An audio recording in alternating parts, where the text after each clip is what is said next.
السلام علیکم، آپ دیکھ رہے ہیں پاک exclusive T V. Army chief general Qamar Javed Bajwa نے عید کا دن بھی بارڈر پر گزارا اور مختلف جوانوں پر مختلف سیکٹر میں ملاقات کی اور ان کو عید کی مبارکباد دی۔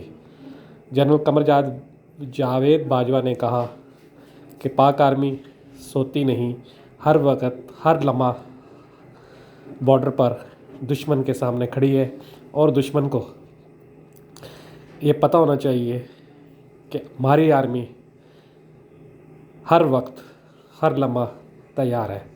اس موقع پر جوانوں نے پاکستان زندہ باد، پاک فوج زندہ باد کے نعرے لگائے اور آرمی چیف سے مختلف جگہ پر مختلف افراد نے ملاقات بھی کی اور عید کی مبارکباد دی۔